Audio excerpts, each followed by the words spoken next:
What is mindfulness and how can it help us strengthen our resilience? Y'all, this is lesson number 8 of 10 in our research-based resilience curriculum for our breast cancer patients. We are walking through it together one step at a time. So let's go. Let's do it. On this ocean, every wave brings you closer to home. And no matter what you think, you are never alone.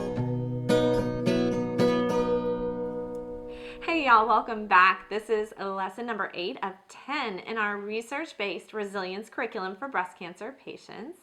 In lessons 9 and 10 coming up shortly, those are going to be our practicals. We will have an emotional resilience practical and then a physical resilience practical. But in today's episode, we're going to be diving in and talking about that 6th and final pillar to resilience. The research shows that there are essentially 6 key areas that if we strengthen each one of them, then we will strengthen our overall resilience. They are self-care and compassion, support and connection, positive effect, healthy coping, finding purpose, and mindfulness. So what on earth is mindfulness? Mindfulness is being aware of our thoughts, our emotions, our physical sensations, and our actions within our body without criticizing them. So why would we want to do that? Wouldn't it be nice if we could just ignore it all? Why do I want to do it?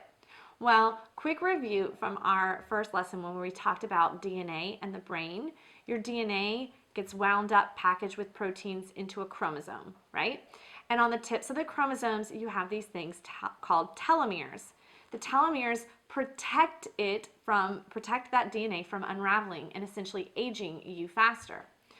Well, stress shrinks those protective caps, whereas mindfulness, this pillar today, can actually help you lengthen them. And then in regards to the brain, stress will cause your amygdala, or the alarm bell in your emotional brain, to grow, which is why it's always getting agitated and going off. If somebody's been through a lot of stress and trauma, maybe they're on high alert, it's because their amygdala, that alarm bell, has grown. That's what stress does. Mindfulness shrinks it on back down so that it's not going off all the time. Also, stress can make it difficult for us to connect our emotional brain to our logical brain. It's our body's design to keep us safe and to activate that fight and flight response in times of great danger. But mindfulness will help us reconnect our emotional limbic brain with our logical reasoning brains. So points for mindfulness. Let's learn it. In The Body Keeps the Score, Brain, Mind, and Body in the Healing of Trauma, Vanderkolk writes on page 210, at the core of recovery is self-awareness. Avoiding these sensations in our bodies increases our vulnerability to being overwhelmed by them. Been there. Y'all, I tried to avoid them like the plague. They were unpleasant. I didn't like them. They grew on the sidelines and tried to squish me when I didn't tend to them. They like to bubble up and come out because they want to be heard. They're trying to protect us, right? So we have to identify what's going on in our bodies. We have to name it. It's only when we are able to accept our true, authentic selves, the entirety of who we are, emotions, all emotions included. Only when we can have that acceptance can we truly begin to heal. So mindfulness can help us with that. And there are 4 areas of mindfulness that I'm going to touch on briefly today. One is mindful breathing, which we did speak about before. This is drawing your attention purposely to the breath so that you're not kind of forgetting the steps of how to inhale and exhale. And it also helps us connect those emotional and logical pieces to our brain. Mindful breathing, one example that I had said was the butterfly breathing. That's the one where you inhale and exhale. Or of course there's spiral breathing where you trace a spiral either in midair or on a paper and you go clockwise inhaling and counterclockwise exhaling. Okay, then there's also mindful eating. So this is using your senses and really paying attention to what does the texture feel like. What is the taste? Is it something sour? Does it cause the back of your mouth to kind of do that little pinchy, twisty thing that sour things do, right? What does it smell like? Paying attention, using all of your senses with something that maybe you're eating. Then there's also the loving kindness meditation. This is when you can write and say to yourself every day, may I be happy, may I be well, may I be peaceful and at ease. And then, of course, there's something called mindful walks. And I love, there's this picture of a cartoon person walking. And the question is your mind full or are you being mindful? So is your mind full, one bubble, is full of all these things that this person has on their mind. I've got to pay the bills. I got to go for a walk. I got to prepare for work tomorrow. I got a presentation to do. I got all this stuff that you're juggling. And that little bubble is full of all of that stuff versus are you being mindful? If you're on this walk, what are you paying attention to? Is your mind focusing on what you see, what you hear, what you feel in that moment? Do you see those birds? Can you feel that wind, right? Can you hear something going along? Maybe kids are running in the background, right? Using your senses to be paying attention to that moment, that present moment. So mindful walks is another cool strategy that you can do. To help us with mindfulness, there's grounding. And grounding is when we use those senses. What do I see? What do I hear? What do I feel? What do I taste? And so on, to pay attention to that present. Now, how does this help us in times of our cancer diagnosis, right? Personal example, I made it past all of my treatments, right? And I go to the doctor's office and, one of my friends told me, she goes, the reason why you might have trouble with your emotions after said trauma is because that's when you're in a place where it's safe to feel. That was like news to me because I gave myself permission to feel all the ick in the midst of it. But then when I make it through to the other side, why am I having breakdowns then? Well, because I'm now safe. I'm not on that fight or flight mode. I'm in a safe place to now feel. Well, I would get triggered. I would go to the doctor's office. I'd pull up in the parking lot and just looking at the building, I would freeze. My brain was doing that hypervigilance on alert, trying to protect me. Last time you were in there, this happened. And my body, I could not get out of the car. So using grounding to help us with our mindfulness here, right?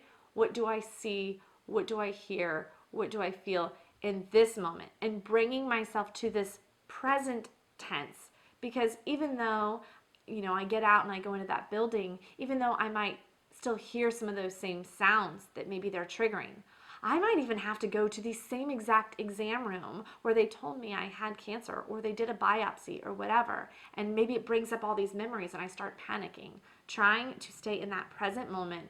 What do I see now? What do I feel? What do I hear now? To stay in the present and not to let my mind go back to the last time I was here, this. That was then. As my therapist would say, you might be in the same place, but you're in a different space and place and time, right? I'm not in the past and I'm not in the future. I am in the here and the now. And grounding will help us with that mindfulness and staying in the present tense. There are some tools that can help us practice mindfulness. One is your imagination. Your imagination is going to be so powerful here. And to help facilitate some of these strategies we're going to talk about, there are some mindfulness apps that you can download that will walk you through things one step at a time. And then, as always, again, huge supporter of psychotherapy because they too can help walk you through some of this stuff. So, using your imagination and mindfulness, there's something called a body scan.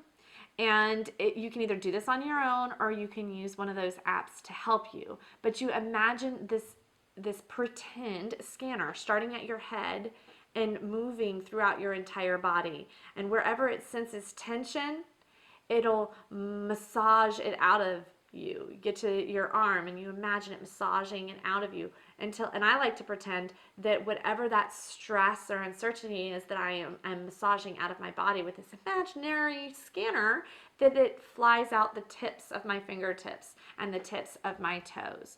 So body scans can be very powerful in being attuned to what is going on in your body at that moment and then helping with a release. And then, of course, being mindful, aware of your emotions. This one was a challenge for me because, as I've mentioned before, some of these emotions were very powerful. So, what do I mean to be mindfully aware of it?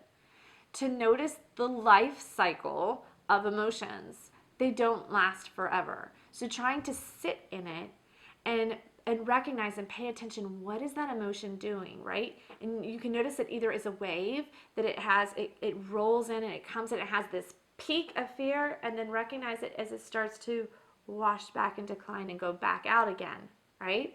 I also like to picture, because I felt like these emotions, specifically fear, that it would try to squish me to the point where I couldn't breathe. I felt like I was getting suffocated. And so using your imagination, for me, I imagined, okay, my lungs here, I imagined these little butterflies coming and landing and then flying away. And these butterflies that I were imagining were actually my emotions. So I would have some butterflies that would come and land, joy, and then it would go away or whatever. And then there were the monstrous mega butterflies that weighed a freaking ton and tried to squish me. And it would be fear coming in. Ow, God, I can hardly breathe. That's one heavy butterfly.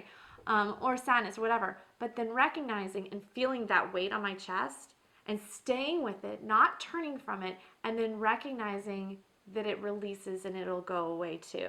So using your imagination to actually pay attention to the life cycle of emotions, not immediately turning and running from them the moment that they come. And remember, I originally thought that it was me versus emotion. It's not. It's not challenging them to a duel. It's about recognizing that they are there, that they're part of you, and that they have a life cycle and they will come and they will go, right?